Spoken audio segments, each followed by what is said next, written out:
within our local community. FSCJ professor Dr. Carol Jenkins Neal was named the National Black Nurses Association Nurse of the Year for her community service. She joins us now on the morning show. So congratulations to you. Such an honor to talk with you this morning. Thank you. So I want to ask you, because I was looking at some of your accolades, and you're definitely doing work in diversity and trying to really educate the next generation of nurses about why this is so important. So what do you think is the biggest lesson that you are teaching them? I think the biggest lesson is giving back. Giving back to the community is so important, especially now. As it relates to diversity, we have to be culturally competent, and I try to stress that to all of my nursing students or any student I have the opportunity of mentoring. Yeah, how do you do that? You know, because I think, especially depending on where you live here in town, it's a tale of two cities. You know, you have some communities that don't have access to health care, or it just hasn't been embedded about how important it is that you keep up with that. And that takes a different type of work in order to be inclusive. Yes, it does. And that is why educational awareness programs are so important. So that is something that I do on a community level, at the local, state, and national levels whenever I have that opportunity. So, like I said, educational awareness, going into facilities, with my students in the classrooms, or just taking them out in the community, I think is so important. And see those people and develop those relationships. Exactly. I always ask this question whenever people get awards, and they're always very humble, you know, but why do you think you were picked for this honor? Well, there's no I in team.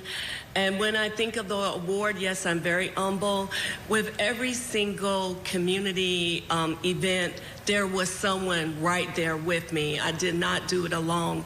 For an example, Friends of Adult Day Services is an organization. I was the founder of that 11 years ago.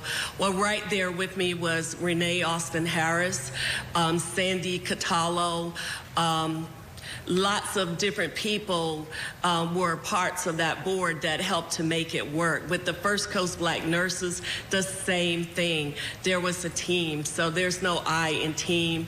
And why was I picked for that award? Someone nominated me for that award. I still don't know who, but I'm very grateful. Oh, that's nice. You have a little angel over your shoulder making sure that yes. You are elevated and get the recognition that you deserve.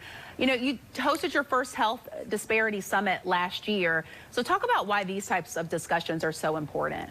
Oh, they're very important. The Health Disparity Summit focused on heart disease, kidney disease, and cancer. Did you realize that minorities, we are at the top of the list on everything?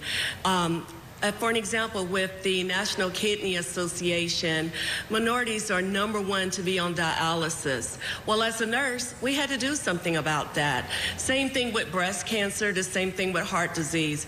So we collaborated with the American Heart Association, the National Kidney Foundation, and the American Cancer Society to pull together a health disparity summit, the First Coast Black Nurses, and we had students from FSCJ, University of North Florida, all over, because we wanted the students to look at the discrepancies, to look at the fact that, yes, chronic conditions are very important, and that's why it's important to have educational awareness programs. Dr. Jenkins Neal, thank you so much. An honor to talk with you this morning. You keep that good work up, because I know for sure the health of a community is measured by all of its members. So thank you. Exactly.